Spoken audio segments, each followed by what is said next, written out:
السلام علیکم ورحمۃ اللہ وبرکاتہ۔ بسم اللہ والصلاة والسلام علی رسول اللہ نبینا محمد وعلی آلہ واصحابہ ومن والاه، اما بعد۔ اس دنیا کے اندر انسان کی کئی حیثیتیں ہیں، اور ان تمام حیثیتوں میں انسان کی اپنی اپنی ذمہ داریاں ہیں، لیکن شیطان ان تمام ذمہ داریوں میں انسانی زندگی کے اندر آ کر کے رکاوٹیں پیدا کرتا ہے۔ دینی حساب سے بھی ہماری کچھ ذمہ داریاں ہیں، اور شیطان انسان کو دین کی تعلیمات سے دور کرنے کی بڑی ساری کوششیں کرتا ہے۔ آج کے اس درس میں ہم کچھ باتیں جانیں گے کہ ابلیس یا شیطان انسان کو گمراہ کرنے کے کس کس طرح کے طریقے اختیار کرتے، اور انشاءاللہ 6 باتیں ہم آپ کے سامنے ذکر کریں گے جنہیں علامہ ابن قیم رحمہ اللہ نے اپنی کتاب بدائع الفوائد کے اندر ذکر کیا ہے، اور یہ ایک ترتیب سے انسان کو گمراہ کرنے کے لیے ابلیس پہلے کیا طریقہ اختیار کرتا ہے، پھر کون سا 6 طریقے ہیں۔ سب سے پہلا طریقہ یا سب سے پہلی چیز جہاں سے بندے کو وہ گمراہ کرنے کی کوشش کرتا ہے وہ ہے کفر اور شرک میں ڈال دینا۔ ابلیس کی پہلی کوشش ہوتی ہے کہ انسان کو کفر میں، شرک میں، اللہ اور اس کے رسول صلی اللہ علیہ وسلم کی دشمنی والے کام میں ڈال دے، اس لیے کہ اس کو پتا ہے کہ یہاں اگر وہ کامیاب ہو گیا تو پھر باقی اس پر محنت کرنے کی ضرورت نہیں۔ اسی لیے علامہ ابن قیم رحمہ اللہ کہتے ہیں کہ جیسے ہی وہ کامیاب ہو جاتا ہے اس کے من کو ایک طرح کا سکون ملتا ہے، پھر وہ اس پر سے اپنی محنت جو ہے ختم کر دیتا ہے، کیونکہ بندہ کفر اور شرک میں پڑ گیا۔ اب کفر اور شرک میں جب پڑ گیا پھر اس کے بعد بچتا ہی کیا ہے؟ انسان کا عقیدہ، انسان کا ایمان، سب کچھ خراب ہو جاتا ہے۔ لیکن اگر یہاں وہ ناکام ہو گیا، بڑی کوششیں کی لیکن بندے کو کفر اور شرک میں نہیں ڈال پایا، ہم اللہ سے دعا کرتے ہیں اللہ ہم سب کو صحیح عقیدے پر، ایمان پر باقی رکھے۔ اگر یہاں وہ ناکام ہو جاتا ہے تو پھر دوسری کوشش اس کی ہوتی ہے کہ بندے کو بدعت میں ڈال دے، بدعت کے کسی کام میں اسے مبتلا کر دے۔ کیوں؟ اس لیے کہ بدعت کا کام کرنے کی وجہ سے انسان کا ذاتی نقصان نہیں ہوتا بلکہ دین کا نقصان ہوتا ہے، اور دین کا یہ نقصان اسے بہت سارے نقصانات کی طرف لے کر کے جاتا ہے۔ نتیجہ یہ ہوتا ہے کہ پھر یہ بندہ اسی کو دین کا حصہ سمجھتا ہے، اور گناہ کا کام کرتے ہوئے بھی اسے خیال نہیں آتا کہ وہ کون سا گناہ کا کام کر رہا ہے، اسی لیے پھر وہ توبہ بھی نہیں کرتا۔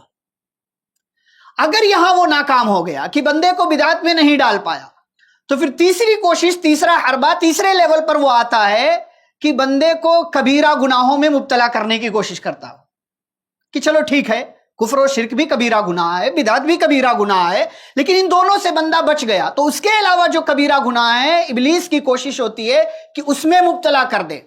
اور ساتھ ہی ساتھ علامہ ابن قیم رحمہ اللہ کہتے ہیں کہ اگر جس کو وہ گمراہ کرنے کے فراق میں ہے، اگر وہ عالم ہے تب اور زیادہ محنت کرتا ہو،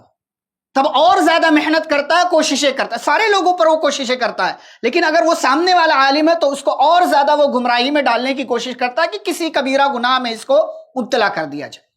یہاں پر بھی وہ ناکام اگر ہو گیا، بندہ اس کے جال میں نہیں پھنسا، تو چوتھے لیول پر آتا ہے وہ کہ ٹھیک ہے چلو کبیرہ گناہ نہیں کر رہا ہے تو چھوٹے چھوٹے گناہ میں اس کو مبتلا کر دیتے ہیں، صغیرہ گناہوں میں۔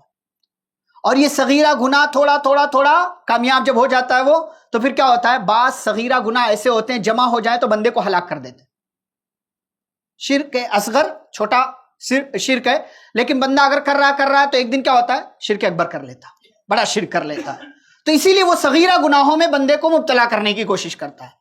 اگر یہاں بھی ناکام ہو گیا کہ بندے کو صغیرہ گناہ میں بھی نہیں ڈال پایا تو پھر ایسے بندے کو وہ ایسے کاموں میں مشغول کرنے کی کوشش کرتا ہے جس میں نہ بندے کو فائدہ ملنے والا ہے، نہ ہی سزا ملنے والی، نہ ثواب ہے نہ عقاب ہے، نہ نیکی ہے نہ برائی ہے، نہ ثواب ہے نہ گناہ، کسی طرح کا کچھ نہیں۔ اسی لیے پیارے نبی صلی اللہ علیہ وسلم نے کیا فرمایا؟ من حسن اسلام المرء ترکہ ما لا یعنی، کہ انسان کے پاس جو اسلام کی دولت ہے، اس کی خوبیوں میں سے خوبی ہے، اس کی اچھی باتوں میں سے ایک بات یہ ہے کہ انسان اس چیز کو چھوڑ دے جس میں اس کا کوئی فائدہ نہیں۔ ٹھیک ہے گناہ بھی نہیں ہے لیکن فائدہ بھی نہیں ہے تو کیوں ہو؟ ایسا کام کر ہی کیوں رہے ہو؟ یہ شیطان کی کوشش ہوتی ہے کہ اس کو ایسی چیزوں میں مبتلا کر دے۔ بعض دفعہ اسے لے دے گا کہیں بھی کچھ بھی بندے بیٹھ کر کے کچھ بھی کھیلتے رہتے ہیں, لوڈو کھیلتے رہتے, سمجھتے ہیں اس کو گناہ نہیں ملتا, ٹھیک ہے چلو مان لیا گناہ نہیں, ثواب کیا ہے اس میں؟ ثواب بھی نہیں ہے, گناہ بھی نہیں ہے, مان لو اگر آپ کی بات, کیوں کر رہے ہو اس کو؟ یہ شیطان چاہتا ہے کہ ایسے کام میں مبتلا کر دے. یہاں بھی اگر وہ ناکام ہو گیا, ایسے کام میں مشغول نہیں کر پایا, تو چھٹے اور آخری لیول پر آتا ہے, اور وہ لیول یہ ہے کہ بندے کو ان کاموں میں مشغول کر دیتا ہے جو کام افضل اور بہتر نہیں ہوتے, بلکہ کیا ہوتے ہیں؟ مفضول ہوتے, افضل کے علاوہ ہوتے ہیں. وہ کام بہت زیادہ اچھا نہیں ہے, ٹھیک ہے وہ نیک کام ہے, اچھا کام ہے, لیکن شیطان کیا چاہتا ہے؟ وہ سوچتا ہے چلو کچھ تو ملا مجھے, ہماری زبان میں بولتے ہیں بھاگتے چور کی لگوٹی سے, کچھ تو ملا, کچھ تو اسے جو ہے نیکی سے محروم کر پایا, چلو افضل والا نہیں. اسی کام میں دو چیزیں تھی, ایک افضل اور ایک اس سے بہت دفعہ اسے بہت سارے مسائل ہیں, تو افضل ہوتا ہے, دوسرا والا بھی جائز ہے, کر سکتا ہے بندہ, لیکن افضل والے سے شیطان کی کوشش ہوتی ہے کہ اس کو محروم کر دیا جائے. یہ چھٹا اور آخری لیول ہے. اگر یہاں بھی وہ ناکام ہو گیا, یہاں پر بھی وہ کامیاب نہیں ہو پاتا ہے, تو علامہ ابن قیم رحمہ اللہ کہتے ہیں پھر اس کے تعلق سے دوسروں کے دلوں میں ڈالتا ہے کہ دیکھو یہ بندہ ایسا ہے, ایسا ہے, ایسا ہے. پھر لوگوں کی زبانی یا لوگوں کی وجہ سے پھر وہ بندہ بدنام ہونے لگ جاتا ہے, لوگ اس کے اوپر طعنہ زنی کرتے, لوگ اس کے تعلق سے غلط باتیں کرتے, بعض دفعہ اس کے خلوص پر بھی انگلی اٹھا دیتے ہیں, تو ایسے ہی کر رہا ہے, نہیں کچھ نہیں, ریاکاری ہے, یہ ایسا ہے وہ ایسا ہے. تو یہ جو ہے ابلیس کی کوششیں ہیں گمراہ کرنے کے لیے انسان کو, ہم اور آپ. اسی لیے پیارے نبی صلی اللہ علیہ وسلم کی تعلیم ہے کہ سب سے زیادہ ان لوگوں کو آزمایا جاتا ہے جو ایمان میں اعلیٰ لیول کے ہوتے ہیں, اور انبیاء اعلیٰ لیول کے ہوتے تو ان کو آزمایا جاتا ہے ہر اعتبار سے. جو جتنا زیادہ نیک ہو, اچھا ہو, بہتر ہو, شیطان کی کوشش ہوتی ہے کہ اس کو گمراہ کیا جائے, اور یہ لیول وہ اختیار کرتا ہے جس کا تذکرہ علامہ ابن قیم رحمہ اللہ نے کیا, جو میں نے آپ کے سامنے بیان کیا. ہم اور آپ کی زندگی میں بھی ایسے بہت سے مرحلے آتے, بعض دفعہ ہمارے دل میں خیال چلو یار اس کو کر لیتے ہیں, سو کر لیتے ہیں, یہ شیطان ڈال رہا ہوتا ہے. اور پھر شیطان کے بعد ہمارا اپنا نفس جب اس کے لیے تیار ہو جاتا ہے, یہ دونوں مل کر کے ہمیں اس گمراہی کے راستے پر ڈال دیتے ہیں, اور پھر ہم وہ گناہ کا کام کر لیتے ہیں. تو ہمیں کوشش کرنا چاہیے کہ ابلیس کی ان چالوں کو سمجھیں اور ان کوششوں کو سمجھیں, اور جس طریقے کی اس کی کوشش ہوتی ہے اس کو ناکام بنانے کی ہم کوششیں کرتے رہیں. اللہ رب العزت سے دعا ہے اللہ ہمیں ہر قسم کے چھوٹے بڑے گناہ سے بچنے, گمراہیوں سے بچنے, بدعقیدگیوں سے بچنے کی اللہ توفیق عطا فرمائے. ہم سب کو قرآن و حدیث کی روشنی میں زندگی گزارنے کی توفیق دے.